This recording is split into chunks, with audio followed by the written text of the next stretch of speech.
Hi అండి అందరికీ. నేను మీ Hima. Welcome back to my channel mass garden world. ఈరోజు వీడియోలో ఎంతో టేస్టీగా, క్రంచీగా, సింపుల్ అండ్ ఈజీ ప్రాసెస్లో స్వీట్ షాప్లో తెచ్చుకున్న దానికంటే చాలా చాలా టేస్ట్గా ఉంటుందండి. మన ఇంట్లోనే చేసేసుకోవచ్చు. 1 కప్పు శనగ పిండితో ఈ విధంగా చేసేసి పిల్లలు పెట్టారు అంటే ఎంతో ఎంజాయ్ చేస్తారు, చాలా ఇష్టంగా తింటారు. పిల్లలు కానీ పెద్దవాళ్ళు కానీ ఎప్పుడైనా స్నాక్స్ అడిగితే ఇలా ట్రై చేయండి. వీడియోలోకి అయితే వెళ్ళిపోదాం. ఇప్పుడు ఒక పెద్ద కప్పు శనగపిండి అయితే తీసుకున్నాను. నేను చూపించిన కప్పు తోటి శనగపిండి అనమాట. ఇప్పుడు ఒక చిన్న కప్పు బియ్యం పిండి తీసుకున్నాను. మీరు కూడా కప్పులు చూసుకొని వేసుకుంటే మెజర్మెంట్ అనేది బాగుంటుంది. పెద్ద కప్పు శనగపిండి, ఒక చిన్న కప్పు బియ్యం పిండి అనమాట.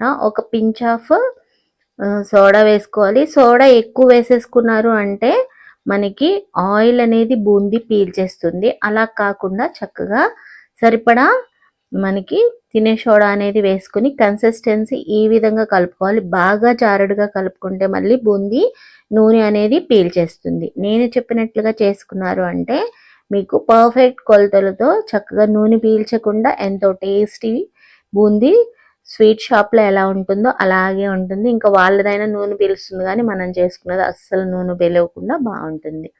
ఇలా కలిపేసుకున్న తర్వాత బూందీ వేసుకునేది ఉంటుంది కదండి, చిల్లు గరిటె తీసుకొని దానిలో ఒక్కొక్క గరిటె వేసుకుంటూ గుంట గరిటెతో ఎలా ప్రెస్ చేసుకుంటూ తిప్పుకున్నారంటే మనం చేయి పెట్టే పని లేకుండా చక్కగా బూందీ అనేది చూసారు కదా ఎంత బాగా వచ్చిందో.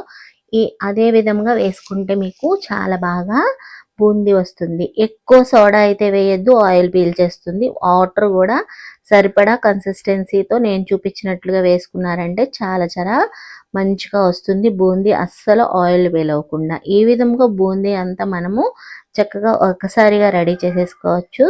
చాలా క్రంచీగా ఉంటుంది, కరకరలాడుతూ చాలా బాగుంటుంది అనమాట.